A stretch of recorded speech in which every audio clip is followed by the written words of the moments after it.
Boa noite, irmãos. Sejam todos bem-vindos. Rogo que sintam-se bem e coloquem o pensamento naquilo que vieram buscar no encontro de hoje. A reflexão dessa semana é sobre o capítulo 23 do Evangelho segundo o Espiritismo, que tem como título Estranha Moral. Esse capítulo, ele é um capítulo... vale ressaltar que ele é um dos últimos capítulos lá do Evangelho. Então, pressupõe-se que o leitor, para compreender ele, tenha tido conhecimento dos outros assuntos que já foram abordados nos capítulos anteriores. Por quê? Porque nesse capítulo, se a gente for avaliar especificamente ele de modo isolado, pode nos causar certa estranheza algumas falas do Cristo. Então, até nós vamos ver algumas reflexões nesse sentido, mas que depois, se alguém tiver vontade de estudar, vai entender como um todo o porquê desse contexto que a gente fala, né, de estranha moral. Então, para começar, a gente pode pensar em qual é o significado dessa palavrinha moral, né? O título Estranha Moral. O que significa moral para nós?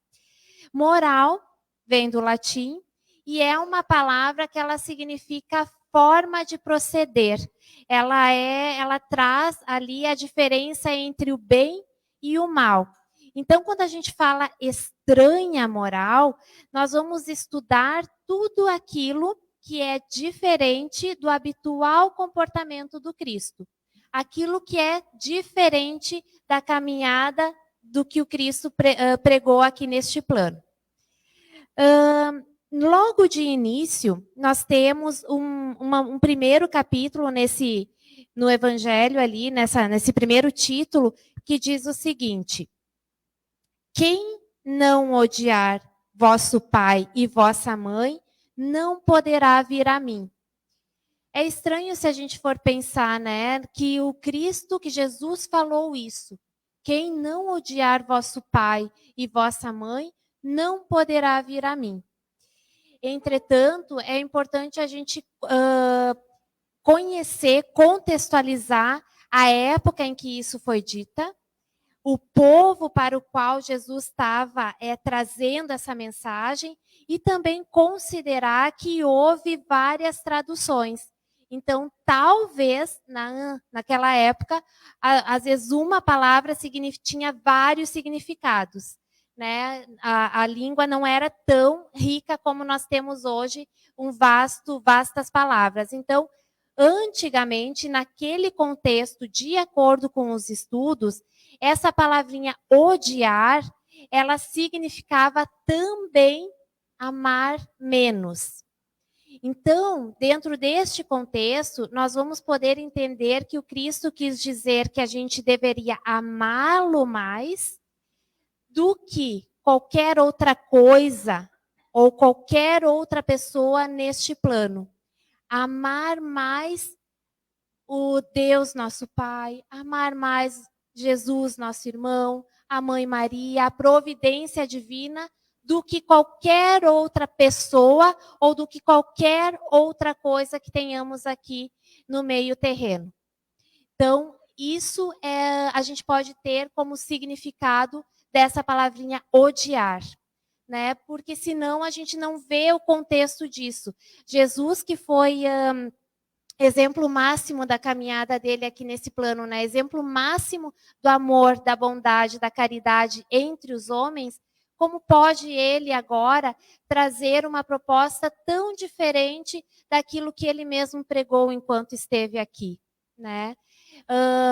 Ele que até pregou o amor para com os nossos inimigos, para com os nossos desafetos, como que pode agora ele dizer que nós temos que odiar pessoas tão próximas a nós, que fazem parte do nosso círculo familiar, ou do nosso círculo de amigos, ou enfim, né, dos nossos afetos. Então, esse significado do odiar vem como dizendo, né, amar menos tudo aquilo que é terreno e colocar a providência divina sempre em primeiro plano. Uma segunda passagem que tem nesse capítulo fala o seguinte: aquele que ama mais o seu pai ou a sua mãe do que a mim, não é digno de mim. Aquele que ama mais o seu filho ou a sua filha, não do que a mim, não é digno de mim. Aqui, nós vamos nos permitir fazer 3 analogias, tá? Considerando as figuras do pai, da mãe e do filho.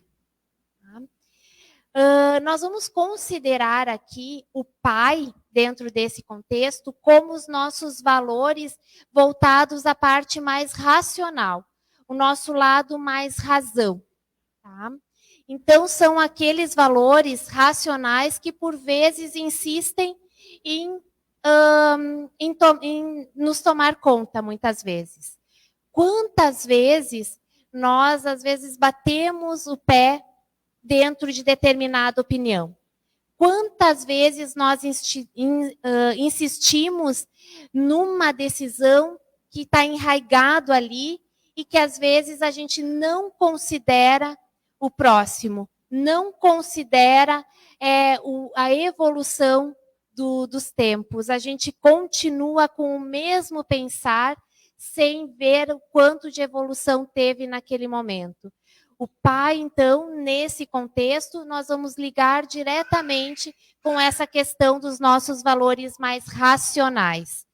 Já a mãe, nós vamos nos permitir fazer uma analogia como a mãe sendo os nossos valores mais sentimentais, o nosso lado mais sentimental e humano, que também, por vezes, insistem em nos tomar conta, muitas vezes.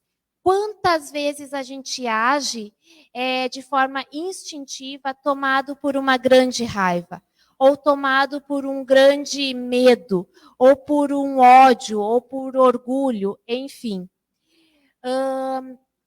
Valores sentimentais, instintivos, que às vezes nos tomam conta. Nossos vícios, as vicissitudes de conduta, que às vezes são tão difíceis da gente abrir mão. As vicissitudes de afeto, o quanto muitas vezes estamos carentes e nos apegamos a pessoas que às vezes a gente fica dependente delas para tudo, mesmo sabendo que aquele estímulo daquela pessoa não é salutar para nós. Então, os vícios voltados à questão sentimental, vamos fazer a analogia da mãe. Então, temos a mãe com os sentimentos, o pai com a parte da razão e a figura do filho. O filho aqui, nós vamos fazer uma analogia, né? O que é o filho, né, dentro da relação, né? É a expressão máxima do amor entre o pai e a mãe. O filho, nós podemos pensar que são os nossos frutos. O que nós estamos colhendo de resultado das nossas práticas do dia a dia? Quais são os resultados das nossas ações? Nós estamos hoje tendo bons resultados e estamos bem em paz conosco mesmos? Nós gostamos, estamos em equilíbrio com aquilo que nós estamos recebendo? Se sim, mostra que nós estamos, de certa forma, equilibrados na nossa questão de razão e de sentimentos. Entretanto, se hoje nós não estamos colhendo coisas boas ou não estamos tendo tão bons resultados assim, talvez valha a pena a gente repensar um pouquinho o que nós estamos pensando. Qual é o tipo de pensamento que nós estamos tendo? Qual é o tipo de sentimento que nós estamos emanando para conosco e para com o nosso próximo? Sentimentos e pensamentos salutares vão ecoar e vão trazer ressonância do universo para coisas boas para conosco. Bons frutos. Entretanto, pensamentos não tão salutares e sentimentos não tão salutares vão ecoar, vão ter ressonância no universo, fazendo com que a gente tenha mais disso para nós. Sentimentos de desequilíbrios, guerras, tristezas, desarmonias, vão ressoar e vão trazer isso para nós. Então, a importância, inclusive, da gente ter a nossa casa íntima, a nossa consciência e o nosso coração em equilíbrio. A questão do orai e vigiai. Vigiai os nossos pensamentos. Vigiai os sentimentos que nós estamos tendo para com o próximo. Para que a gente não caia numa vicissitude e tenha um fruto, né, e tenha uma colheita não tão salutar para nós. Nós temos uma máxima aqui que fala que a colheita, que a semeadura, semear é livre, mas a colheita disso é certo. O que eu vou colher vai estar de acordo com aquilo que eu semeei. Jesus dizia, né, uma árvore boa não dá maus frutos. A árvore ruim não dá bons frutos. Então, temos que estar em equilíbrio, temos que estar em harmonia. Temos que deixar a nossa casa íntima frutificar para com esses bons pensamentos e esses bons sentimentos, para ter essa ressonância do universo. Por fim, há uma última passagem também nesse capítulo, que fala, né, que Jesus diz assim, eu não vim trazer a paz, e sim a divisão. Também pode nos soar, né, de forma estranha, a gente pensar que o Cristo diz que ele não traz a paz. Entretanto, irmãos, aqui, olha como nós podemos compreender esse contexto. A paz não é algo que a gente dá para o outro. Não é uma caixinha que a gente entrega para alguém e alguém vai ficar em paz a partir daquilo. Jesus veio trazer o caminho da paz. Cabe a nós seguir esse caminho. Cabe a nós fazermos um movimento de encontrar a paz, né? A paz interior e semear essa paz no meio em que a gente está. Tem alguns, né? E aí diz, né? Ele veio trazer a divisão. Por quê? Porque tem alguns que vão receber a mensagem e logo vão ir.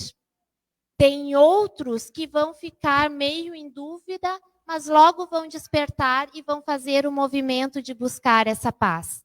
Entretanto, vão ter outros, né, até chegar no último grupo lá, que talvez ainda vai ficar esperando, receoso, com dúvida, querendo um sinal, né? Esse, talvez o despertar dele vai demorar um pouquinho mais, mas a ele também vai acontecer. Né? Ele também vai ter um dia consciência de chegar a essa questão, a essa paz, a busca dessa paz. Mas talvez demore um pouquinho mais. Então, irmãos, está em nós também estarmos conscientes de fazermos essa busca, de fazermos essa caminhada, para estarmos também equilibrados e de forma salutar, seguirmos os ensinamentos e estarmos, né, consonantes com a moral que o Cristo traz e prega tanto para nós. Irmãos, esse capítulo ele é um capítulo bem denso, então sempre é necessário a gente ler, reler e avaliar, analisar a mensagem principal. Então fica o convite para quem puder e tiver interesse em dar mais uma boa lida, uma boa avaliada nele, para fazer então as suas conclusões. É um pouquinho disso, né, dessa mensagem que o capítulo traz. Espero ter contribuído com vocês para ampliar os conhecimentos acerca dessa passagem aqui. Fiquem todos bem, tenham todos uma boa semana e fiquem com Deus. Que assim seja.